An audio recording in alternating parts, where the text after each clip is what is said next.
Tragikomedia bada, agian ez dakiz zerra gehiago daukan edo tragedia edo drama edo komedia, eguneko komikoa da.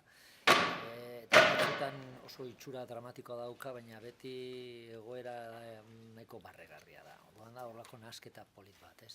Orduan esaten dugu tragikomedia, gaur eguneko tragikomedia bertsoz paratua. Beste gauza oso berezi bat daukalako, dena bertsotan esaten dugu. Eta bertsotan esaten dugunean ez dugu esaten bertsolarien bertsoak eta horrela, eta ez da kantatua eta horrela da, antzerkia. Baina European antzerkian lehen euskaraz barkatu, bertsoz egiten zen antzerki hori bezalakoa, ez?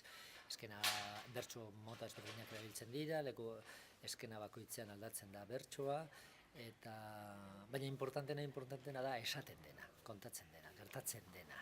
Eta bertsoa da horrelako musika bat hor dagoena, komponente estetiko bat polita egiten dio.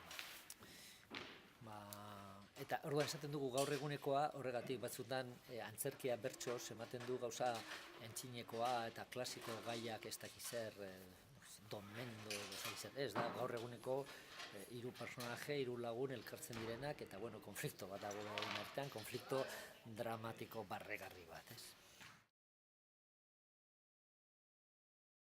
Berez, obra honek daukan berezitasun bat, gauza hona, ikustu da, bertsoz dela, hori da gauza honeko berezia, baina, obra berez, bertsoz izan gabe ere balioko zuen.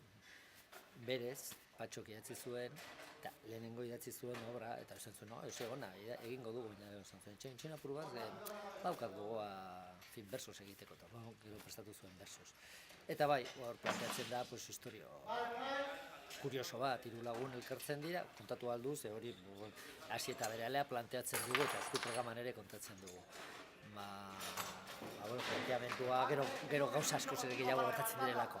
Planteamenduan hiru lagun elkartzen dira, batek pankreas berri bat behar du, transplantea behar du, bestela hilko da, bestea ari da hor Facebooken, Twitterrean eta leku guztietan esanez, urte bete barru suiziatuko dela, ez duelako pasatu nahi, bere aitak pasatu zuena eta horrela, eta hirugarrena, gero ikusiko dugu zergaitik, bere arrazoiengatik, esaten dio suiziatu behar dela, suiziatu zaite haintxe bertan, eta emango diogu pankreas, honi, gure lagun honi, behar du, eta orduan, hor, batean, gaina hori esaten die, biei, eta batean, hor dago konflikto bat, ez?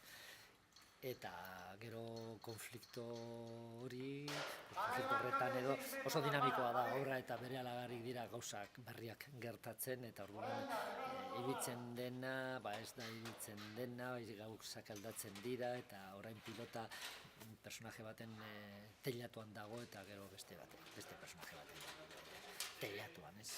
Orduan giro asko dagoz, eta sorpresa asko, eta horrela.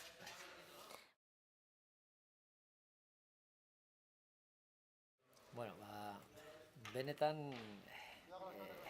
solan kurioso izango delako, ez zaio ahaztuko, izango da esperientzia bat, ditzen zait, esperientzia berri bat, euskal antzerkian edo lehenengo aldiz egiten dela horrela bertsoz,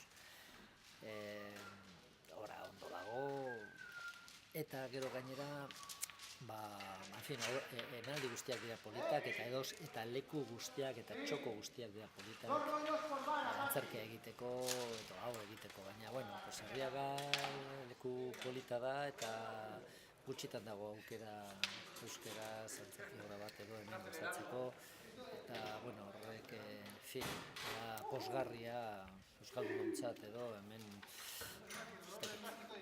egotea, eta hau bezalako gauza bat hori, ez dakit, euskarari eta euskal antzerkiari edo prestigio ematen dio, eta euskaldunontzat edo gozada da, orduan, animatu zaitezte, nahiko gozagarria dela.